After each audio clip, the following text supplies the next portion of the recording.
उत्तर प्रदेश के कुशीनगर जिले में बसा है एक छोटा सा और प्यारा सा गांव कुलाची। खेती और बकरी पालन यहाँ के लोग का मुख्य व्यवसाय है। सब एक दूसरे से मिलजुल कर रहते हैं। शाम को चौपाल लगा लिया करते हैं। सुख दुख में एक दूसरे का हाल चाल ले लिया करता है। यहाँ जब खेती होती है तब खेतों की सुंदरता देखते ही बनती है।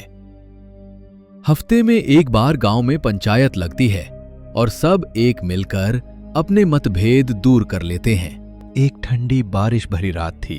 हवा में नमी और रहस्य का मिश्रण था।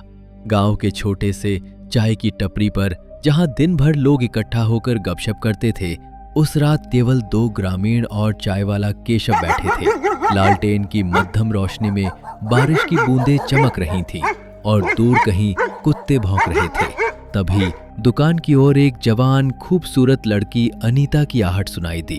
उसका चेहरा बारिश से भीगा हुआ था और उसकी आंखों में एक अजीब सी बेचैनी थी। अरे अनीता, इतनी रात को यहाँ बारिश में भीग गई हो?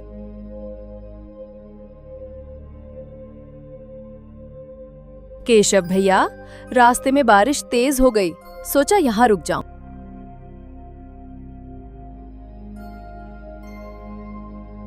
बेटी, ऐसी बारिश की रात में कुछ डरावनी कहानियां सुनने का मजा ही अलग है। कहानी तो मैं सुनाऊंगी काका, लेकिन ये कोई बनाई हुई कहानी नहीं, ये मेरे साथ हुआ एक सच्चा वाकया है। तीनों की आंखें चमक उठीं। बारिश की आवाज के बीच अनीता ने अपनी कहानी शुरू की। ये बात उस रात की है जब मैं अपने ननिहाल से लौट रही थी। गांव से कुछ दूर एक पुराना रास्ता है जो जंगल के किनारे से होकर जाता है। लोग कहते हैं कि उस रास्ते पर रात को कोई नहीं जाता। वहां एक पुराना पीपल का पेड़ है जिसके बारे में दादी माँ कहती थी कि वहां एक आत्मा भटकती है। मैंने इन बातों को कभी गंभीरता से नहीं लिया, लेकिन उस रात मुझे सच का पता चला। मैं अपने ननिहाल से देर रात को निकली थी। बारिश की हल्की हल्की बूंदें गिर रही थीं और ठंडी हवा मेरे चेहरे को छू रही थी। रास्ता सुनसान था और मेरे कदमों की आवाज़ के अलावा केवल झिंगुरों की आवाज़ थी। मेरे पास एक छोटी सी टॉर्च थी जिसकी रोशनी रास्ते को मुश्किल से दिखा रही थी। जैसे ही मैं उस पीपल के पेड़ के पास पहुंची, मुझे लगा कि हवा और ठंडी हो गई। मेरे कदम धीमे पड़ गए। टॉर्च की रोशनी में मैंने देखा कि पेड़ की टहनियों के बीच कुछ हिल रहा था। मैंने सोचा शायद हवा की वजह से पत्ते हिल रहे होंगे, लेकिन फिर मैंने उसे देखा। पेड़ के नीचे एक आकृति खड़ी थी, लंबी, पतली और पूरी तरह सफेद। उसका चेहरा धुंधला था, जैसे कोहरे में लिपटा हुआ। उसकी आंखें नहीं थीं। वहां बस 2 काले गड्ढे थे जो मुझे घूर रहे थे। मेरी सांसें रुक गईं। मैंने टॉर्च की रोशनी उस आकृति पर डाली, लेकिन रोशनी जैसे उसमें समा गई। वो आकृति हिली नहीं, बस मुझे देखती रही। मैंने अपने आप को संभाला और तेजी से आगे बढ़ने की कोशिश की।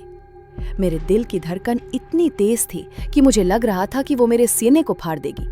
मैंने पीछे मुड़कर नहीं देखा, लेकिन मुझे लग रहा था कि कोई मेरे पीछे है।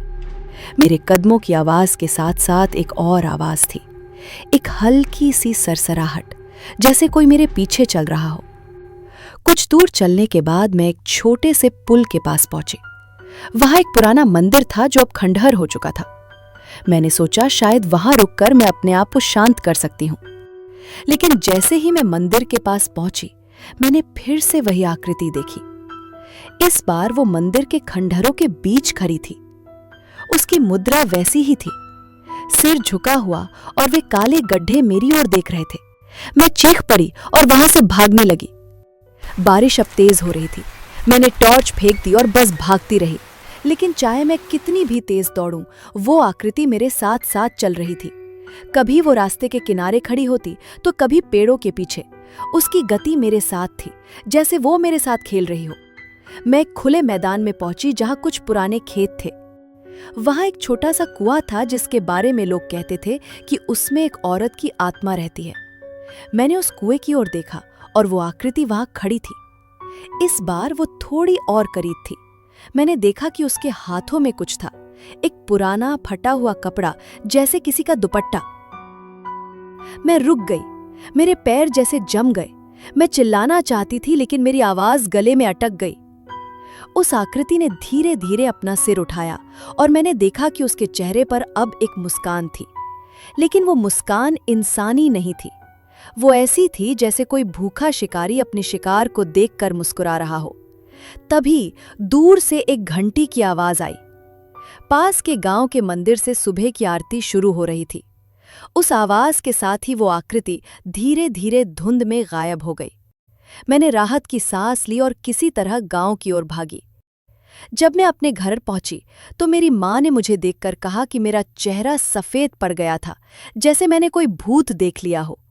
लेकिन ये कहानी यही खत्म नहीं होती।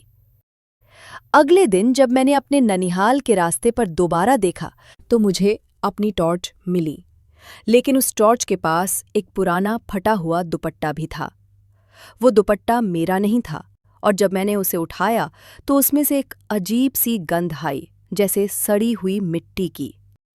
उसके बाद से मैंने उस रास्ते पर कभी रात को कदम नहीं रखा, लेकिन कभी कभी जब मैं अपने कमरे में अकेली होती हूँ मुझे लगता है कि कोई मेरे पीछे खड़ा है, और जब मैं पीछे मुड़ती हूँ तो वहाँ कोई नहीं होता, लेकिन हवा में वही सड़ी हुई मिट्टी की गंध रहती है। अनीता की कहानी खत्म होते ही सन्नाटा छा गया। बारिश की आवाज और लालटेन की मध्यम रोशनी ने माहौल को और डरावना बना दिया। बेटी, तूने तो हमारी रूह कंपा दी। अनीता, ये जो तूने बताया ये कोई नई बात नहीं है। उस रास्ते पर पहले भी कई लोगों ने अजीब अजीब चीजें देखी है। मेरे चाचा जी ने बताया था कि उस पीपल के पेड़ के नीचे बहुत साल पहले एक औरत की हत्या हुई थी। उसका नाम था राधा। लोग कहते हैं कि उसकी आत्मा आज भी वहां भटकती है। अरे ये सब गांव की कहानियां हैं। शायद अनीता को थकान की वजह से कुछ गलत दिख गया। केशव भैया, मैंने जो देखा वो कोई भ्रम नहीं था। उस रात के बाद से मैं उस आकृति को कई बार देख चुकी हूँ, कभी खिड़की के बाहर, कभी आंगन में, और हर बार वही सड़ी हुई मिट्टी की गंध। बेटी, तुझे किसी पंडित से बात करनी चाहिए। ये कोई साधारण आत्मा नहीं लगती। शायद राधा की आत्मा को शांति चाहिए।